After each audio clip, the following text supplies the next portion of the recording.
So hello everyone, आज की इस वीडियो के अंदर हम एक बहुत इंपॉर्टेंट टॉपिक डिस्कस करने वाले हैं।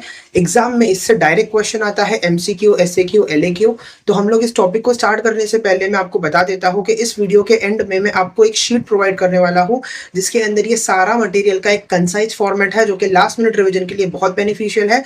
तो stay tuned till the end. और इस वीडियो के एंडिंग तक आते आते आपको फिस्टुला इन एनो या फिर एनोरेक्टल फिस्टुला बहुत ही आसान भाषा में समझ में आने वाला है।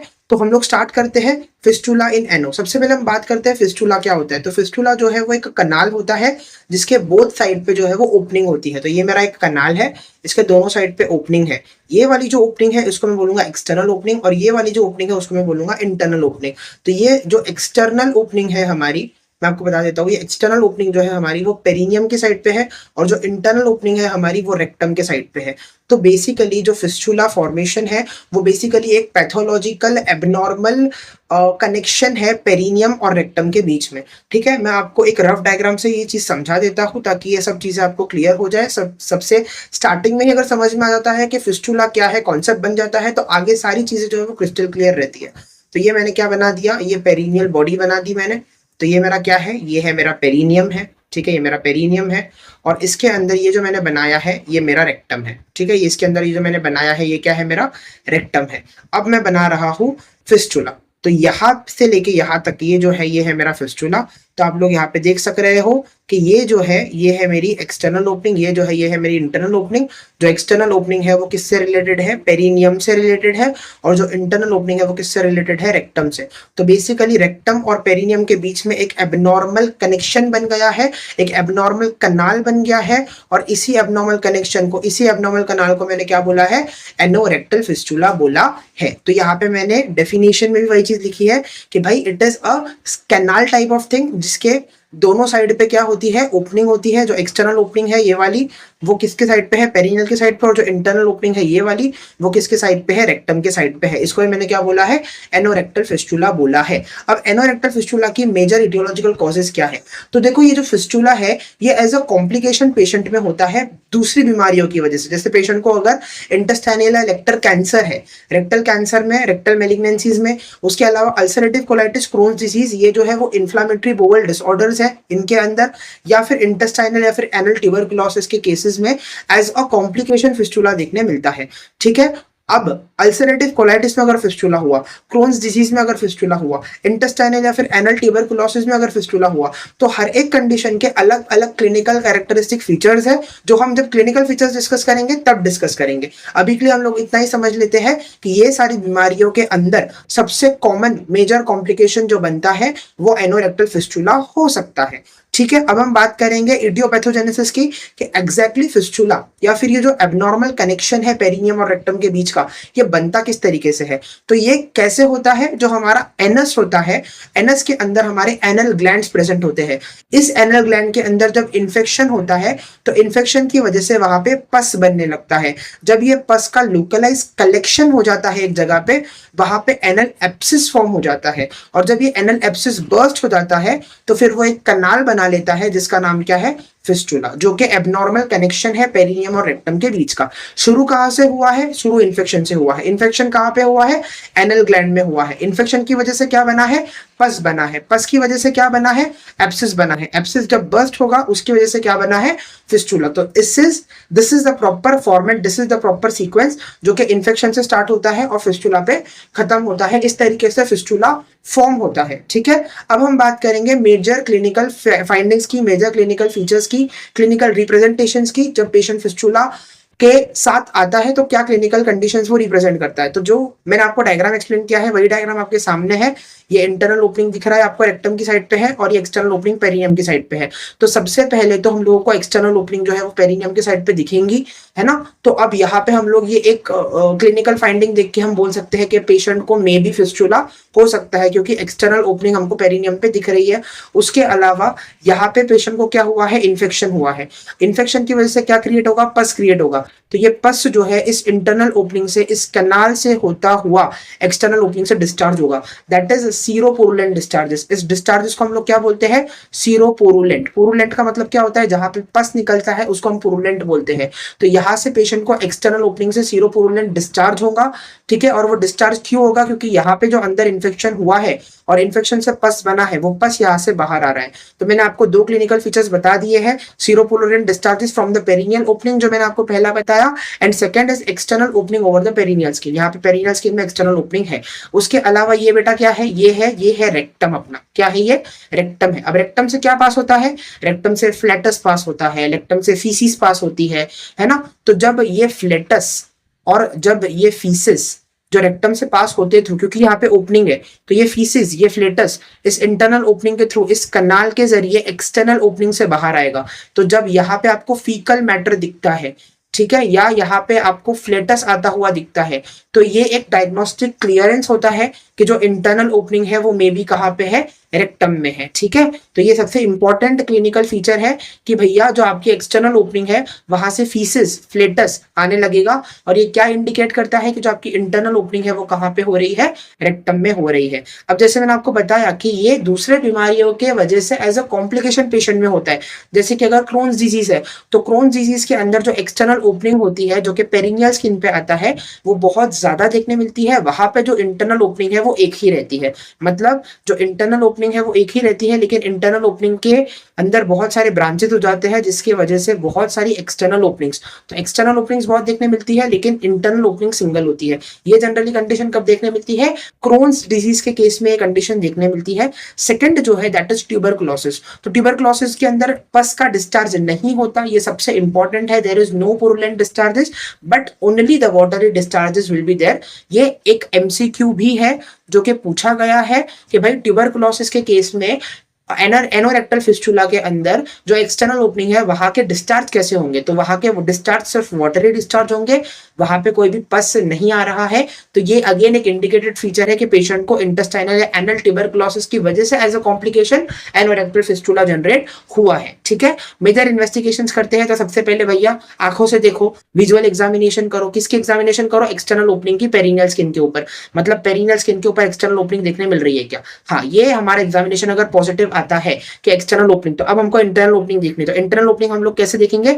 डिजिटल एग्जामिनेशन के थ्रू। डिजिटल एग्जामिनेशन के through external opening, internal opening कैसे देखने मिल सकती है? तो हमारा जो एनल कनाल होता है, जो एनस होता है, उसके अंदर हम दो फिंगर को पेनिट्रेट करेंगे और पूरी फिंगर्स को इस तरीके से हम अच्छे से एनस को एग्जामाइन करेंगे।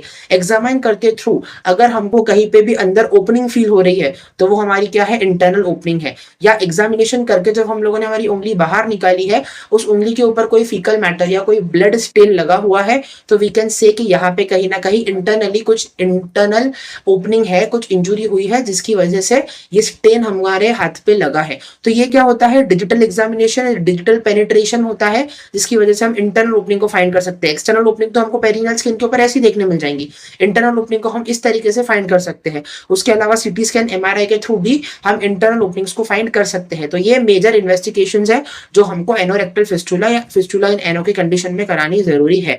अब उसके बाद आता है गुडसॉल्स रूल। जो गुडसॉल्स रूल है वो क्या है? वो बेसिकली ये बताता है कि आपका जो कनाल है वो कैसा है, वो स्ट्रेट है या फिर वो कर्व्ड है। मतलब आपके जो एनोरेक्टल फिस्टुला का जो फिस्टुलार कनाल है वो एबनॉर्मल, मतलब एबनॉर्मल तो ऑब्वियसली है वो, क्योंकि वो एक एबनॉर्मल पैथोलॉजिकल कनेक्शन है पेरिनियम और रेक्टम के बीच में।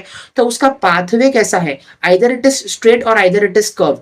जब वो स्ट्रेट रहेगा this is called as simple fistula, और जब ये कर्व हो जाएगा this is called as complex fistula. तो अभी हम लोग ने क्या किया है? पेशेंट को लिथोटॉमी पोजिशन के अंदर सुला दिया है, ठीक है। लिथोटॉमी पोजिशन के अंदर पेशेंट को सुला दिया है। ये है पेशेंट का एनल कैनाल, एनल रीजन है।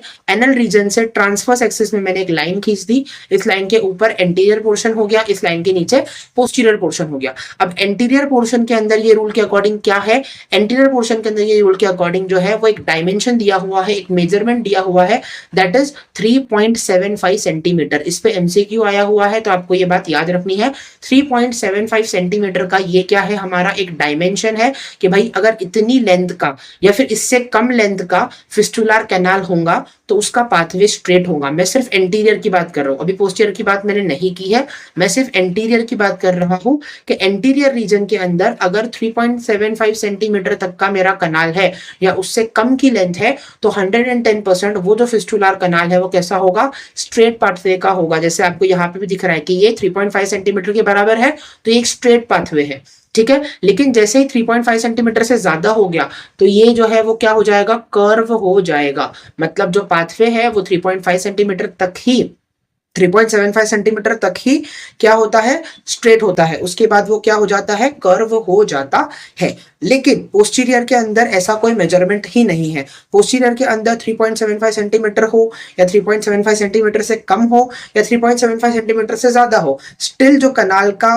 पाथवे है वो कर्व्ड ही रहेगा। ये पोस्टीरियर के लिए है। तो इसके अंदर पोस्टीरियर के अंदर कोई मेजरमेंट नहीं है, लेकिन एंटीरियर के अंदर स्ट्रेट पाथवे के लिए मेजरमेंट है।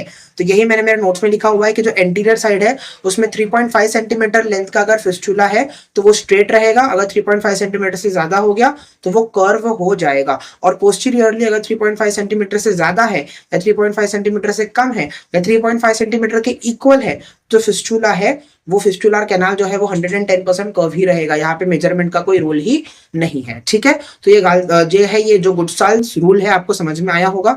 और मैंने आपको ये पहले ही बता दिया, जो कर्व पाथवे वाला फिस्टुला है वो कॉम्प्लेक्स फिस्टुला है, जो स्ट्रेट पाथवे वाला फिस्टुला है वो सिंपल फिस्टुला है, ठीक है। अब हम बात करते हैं ट्रीटमेंट की कि भैया अब एनोरेक्टल फिस्टुला के अंदर पेशेंट को ट्रीटमेंट क्या दिया जाए। तो ट्रीटमेंट के अंदर सबसे पहला क्या है, फिस्टुलेक्टोमी। जैसे नाम से पता चल रहा है पूरा के पूरा फिस्टुला मैंने कट किया और बाहर निकाल लिया, है ना। तो ये प्रोसीजर को हम लोग क्या बोलेंगे, फिस्टुलेक्टोमी बोलेंगे।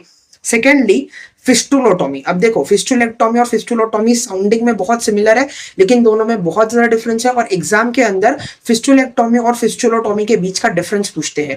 तो फिस्टुलेक्टोमी, लेक्टोमी का मतलब क्या है कि पूरा के पूरा पार्टी निकाल दिया, पूरा के पूरा एबनॉर्मल फिस्टुला ही बाहर निकाल दिया, दैट इज फिस्टुलेक्टोमी। लेकिन फिस्टुलोटोमी में क्या होता है, यहाँ पे पूरा फिस्टुला बाहर नहीं निकाला है। जैसे आपको दिख रहा है कि यहाँ पे सिंपली एक कट मारा हुआ है, जो कैनाल है उसके सेंटर से, जो फिस्टुलर कैनाल है उसके बिल्कुल सेंटर से कट मारा हुआ है। तो ये स्किन इस तरफ आ जाएगी, ये स्किन इस तरफ आ जाएगी। इस तरीके से हम लोग ने कैनाल को खोल दिया है और विद द टाइम ये पूरा के पूरा रीजन जो है वो हील अप हो जाएगा। तो इस प्रोसीजर को क्या बोलते हैं, जहां से सेंट्रल कट लगता है, दैट इज फिस्टुलोटोमी। और यहाँ पे जो पूरा फिस्टुला हम लोगों ने रिमूव किया है उसको हम लोग क्या बोलते हैं, फिस्टुलेक्टोमी, ठीक है। उसके अलावा setons draining and cutting method. Setons draining and cutting method क्या होता है, सीटॉन जो है that is a surgical thread या फिर एक रबर ट्यूब होती है जिसको हम लोग एनस से इंसर्ट करते हैं। जो एनल ओपनिंग है उससे हम लोगों ने इंसर्ट किया है और इसका जो आउटलेट है वो एक्सटर्नल ओपनिंग जो है फिस्टुलर कैनाल की एबनॉर्मल एक्सटर्नल ओपनिंग जो कि पेरिनियल रीजन में थी, वहां से हम लोगों ने इसका आउटलेट दिया है। तो इनलेट कहां से दिया है, एनल ओपनिंग से इनलेट दिया है, और आउटलेट कहां से दिया है, हम लोगों ने एक्सटर्नल ओपनिंग से उसका आउटलेट दिया है। तो ये पूरा के पूरा जो थ्रेड है ये फिस्टुला के कैनाल से होता हुआ गुजरेगा और ये इसको हम लोग ने दोनों साइड से क्या कर दिया है, टाई कर दिया है।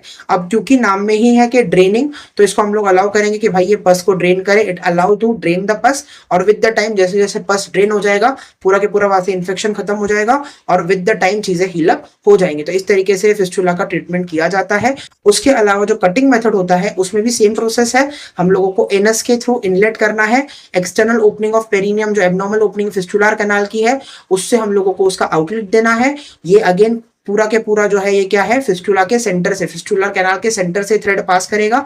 इसको भी हम लोगों को ऐसे नॉट बांध देना है, टाई बांध देना है। पेशेंट को क्या बोलना है, पेशेंट को बोलना है कि भैया जब ये नॉट ढीला हो जाए तो आपको फिर से हॉस्पिटल आना है, तो हम लोग इसको फिर से टाइट करेंगे। फिर से थोड़े दिन के बाद ये ढीला होगा, फिर से हम उसका टाइट करेंगे, फिर से ढीला होगा, फिर से टाइट करेंगे। तो ये ढीला क्यों हो रहा है, क्योंकि ये थ्रेड जो है वो ऊपर की साइड पे सरकता है और जैसे जैसे ये ऊपर की साइड पे सरकता है तो यहाँ से ये ढीला होता जाता है। तो हम लोग को बार बार उसको टाइट करना पड़ता है। एक और चीज आपको ध्यान रखना है कि जैसे जैसे थ्रेड ऊपर सरकता जाता है वैसे वैसे ये फिस्टुला को कट करता जाता है। इसके लिए इसका नाम क्या है, कटिंग मेथड है। ये फिस्टुला को कट करता जाता है और विद द टाइम जब थ्रेड यहाँ तक पहुंच जाएगा और पूरी तरीके से बाहर निकल जाएगा, पूरा फिस्टुला जो है वो कट हो चुका होगा और विद इन द टाइम पूरी की पूरी हीलिंग भी हो जाएंगी। तो once the thread loose after the several days we have to tight it again, जो मैंने आपको बताया, and this will lead to the cutting of the entire canal and further it will be heal. तो आगे चल के वो heal हो जाएगा। सिर्फ उस पर्टिकुलर टाइम के लिए जब थ्रेड आगे बढ़ते रहता है तो यहाँ से लूज होते रहता है, तो ये पर्टिकुलर थ्रेड जो है वो पूरे के पूरे फिस्टुलर कैनाल को